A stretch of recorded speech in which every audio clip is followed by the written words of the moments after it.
Assalamualaikum warahmatullahi wabarakatuh. Selamat sore Mas Seta. Sebelumnya saya izinkan memperkenalkan diri. Nama saya Farah Aditya dengan nomor NPM 6017210033.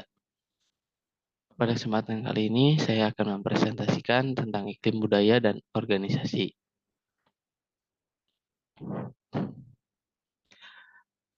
Ada definisi dari organizational climate atau iklim organisasi adalah makna bersama yang dilampirkan oleh anggota organisasi pada peristiwa, kebijakan, praktik, dan juga prosedur yang dialami, serta perilaku yang mereka lihat kemudian dihargai, didukung, dan diharapkan. Selanjutnya ada dimensi iklim organisasi.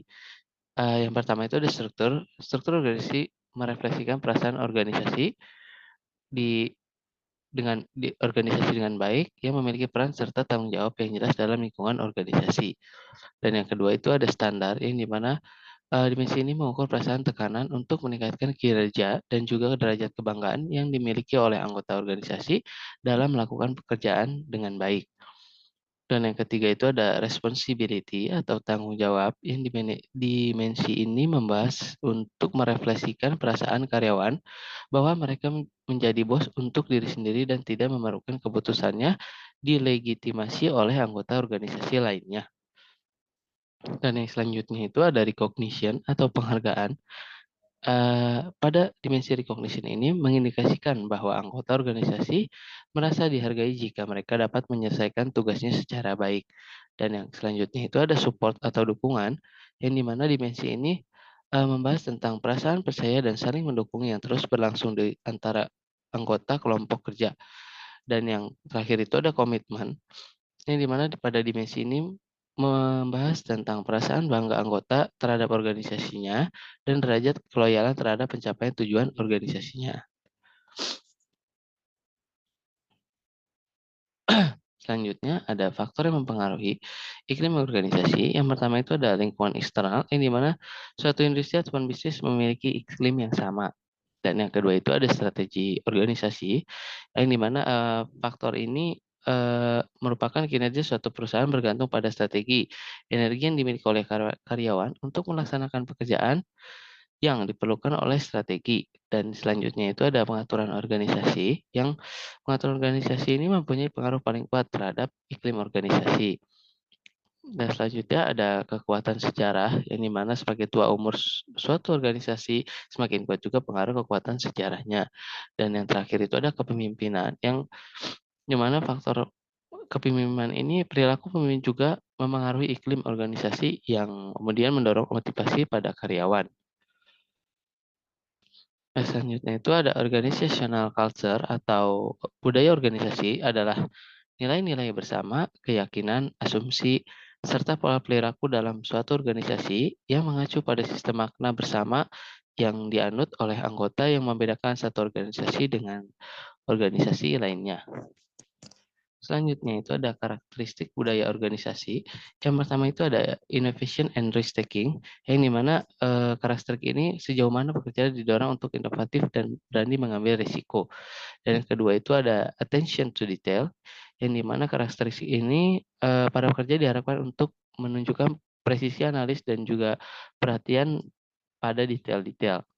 Yang ketiga itu ada outcome orientation, yang dimana pimpinan berfokus pada hasil bukan pada teknis dari proses yang dipakai untuk menjadi sebuah hasil. Yang keempat itu ada people orientation, yang dimana sejauh keputusan manajemen memperhitungkan efek hasil pada orang dalam fungsi budaya organisasi menjadi inti dari suatu budaya organisasi. Dan yang kelima itu ada team orientation, yang dimana kegiatan kerja diorganisasikan atas tim kerja daripada individu. Dan yang keenam itu ada aggressiveness atau orang-orang dalam organisasi bersifat ekspresif dan juga kompetitif. Dan yang terakhir ada stability, yang dimana aktivitas organisasi menekankan pemeliharaan status our sebagai lawan dari quo sebagai lawan dari perkembangan. Selanjutnya itu ada unsur budaya dalam organisasi. Yang pertama itu ada simbol, yang dimana simbol ini mewakili ide, proses, dan entitas fisik. Tujuan dari simbol ini adalah untuk mengkomunikasikan makna. Dan yang kedua itu ada stories atau cerita.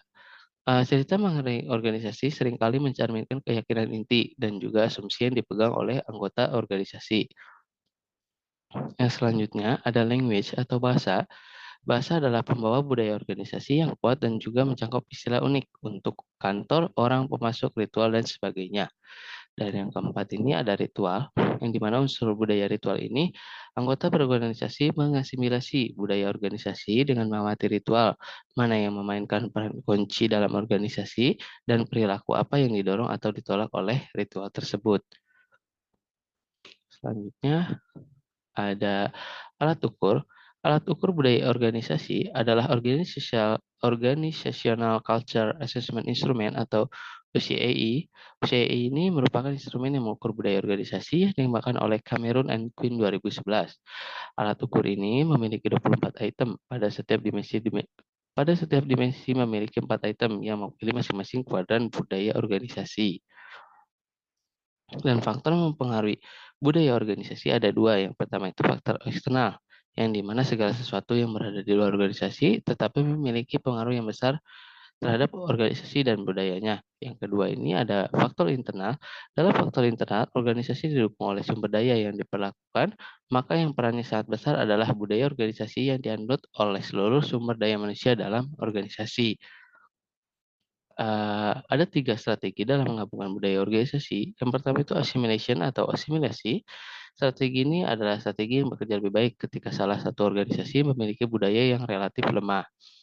Dan yang kedua itu ada separation atau pemisahan. Eee, Strategi ini, me strategi ini membahas tentang organisasi tetap terpisah dan menjaga budayanya masing-masing. Strategi ini bekerja lebih baik ketika organisasi memiliki sedikit tumpang tindih dalam industri di mana organisasi tersebut beroperasi. Dan yang ketiga itu ada integration atau integrasi, yang di mana, strategi ini membahas tentang budaya baru dibentuk dengan menggabungkan bagian-bagian dari masing-masing organisasi.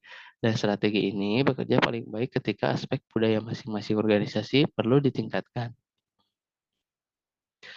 Sekian presentasi dari saya, kurang lebihnya mohon maaf. Wabillahi taufiq wal hidayah. Wassalamualaikum warahmatullahi wabarakatuh.